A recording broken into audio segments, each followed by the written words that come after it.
Seat पर जिस पर किचकिच महागठबंधन के अंदर बरकरार था वो अब खत्म हो चुका है। राजेश राम की सीट अब कुटुंबा बन गई है। आरजेडी ने अपने उम्मीदवार यहां से नहीं दिए हैं, जो चर्चा पहले से की जा रही थी। आरजेडी से सुरेश पासवान की चर्चा काफी दिनों से चल रही थी। आज नामांकन करने की भी चर्चा थी, लेकिन कुटुंबा पर कांग्रेस के लिए राहत की बात है कि कुटुंबा पर आरजेडी कांग्रेस के बीच जो तनातनी थी वो खत्म हो चुकी है और यहां से कांग्रेस की तरफ से कांग्रेस प्रदेश अध्यक्ष राजेश राम ही चुनावी मैदान में होंगे।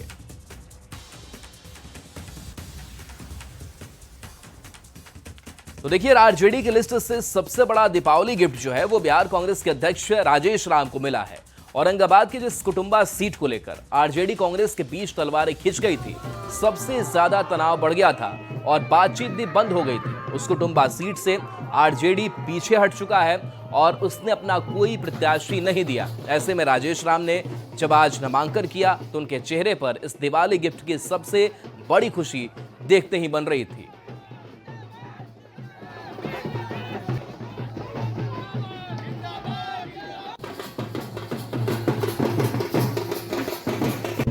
और यहाँ सभी कार्यकर्ताओं गठबंधन का जो है समर्थन है, हम सबके प्रति आभार प्रकट करते हुए धन्यवाद देते हैं कि ये कम समय में हमें इन कार्यकर्ताओं ने जितना उत्साह भरा है, हम आने वाला समय में एनडीए को बाहर करें। और देखिए, बड़ी खबर है, शांतनु यादव के समर्थन में शिवानंद तिवारी उतर गए हैं। शांतनु को टिकट नहीं मिलने पर बेफर पड़े। शिवानंद तिवारी ने लंबा चौड़ा पोस्ट भी लिखा। शिवानंद तिवारी ने लिखा, लोकसभा चुनाव के समय भी शांतनु को आरजेडी ने टिकट देने की बजाय किसी और को दिया। नीतीश जी की पार्टी के दिनेश जी वहां से सांसद हैं। अगर शांतनु को टिकट मिल भी जाता तो भी वो नहीं जीत पाते, लेकिन टिकट देकर ही लालू जी शरद जी के ऋण से मुक्त हो जाते। बता दें कि शांतनु यादव बड़े समाजवादी नेता दिवंगत शरद यादव के बेटे हैं। मधेपुरा से आरजेडी ने प्रोफेसर चंद्रशेखर को उम्मीदवार बनाया है, जबकि मधेपुरा सीट दिवंगत शरद यादव की पारंपरिक सीट रही है। ऐसे में उनके बेटे शांतनु यादव को टिकट नहीं मिलने पर काफी नाराजगी देखी जा रही है और ये लंबा चौड़ा पोस्ट जो है वो शिवानंद तिवारी ने भी किया है और इससे पहले खुद शांतनु ने पोस्ट करके अपना दुख जाहिर किया था। और देखिए, आरजेडी की ओर से 143 उम्मीदवारों की लिस्ट जारी किए जाने पर बिहार के सहकारिता मंत्री प्रेम कुमार ने कहा कि बिहार में महागठबंधन सीटों के बंटवारे में पूरी तरह से फेल हो चुका है और एनडीए आगे बढ़ रहा है क्योंकि हमारे गठबंधन का समन्वय अच्छा है।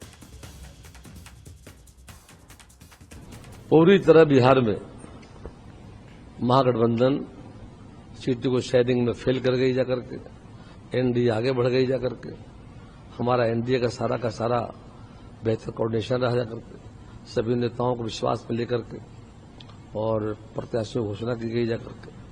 लेकिन जैसा दिख रहा है समाचार पत्रों के माध्यम जाकर के कि पूरी तरह से जो महागठबंधन है वो ध्वस्त हो चुका है।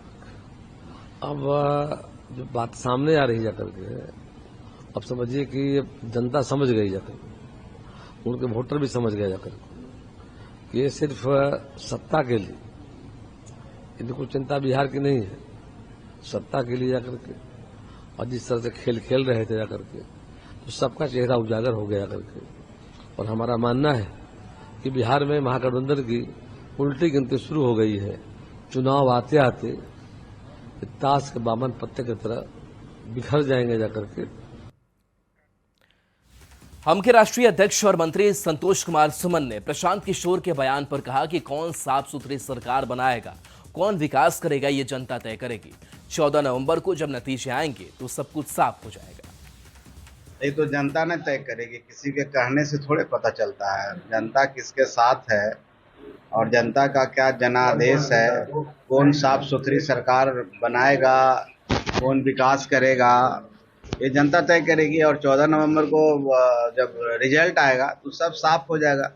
हम अगर कह देते हैं कि हम 243 जीत जाएंगे तो ठीक है, हमारी बात हो सकती है और हम कहने के लिए कह देते हैं। उसी तरह से माननीय प्रशांत किशोर जी अपनी बात को कह रहे हैं। कोई भी यहाँ आप चुनाव लड़ रहे हैं, व्यक्ति 10-11 किसी विधानसभा में लड़ते हैं, किसी अंतिम व्यक्ति से भी पूछिएगा तो बोलेगा कि हम जीत रहे हैं।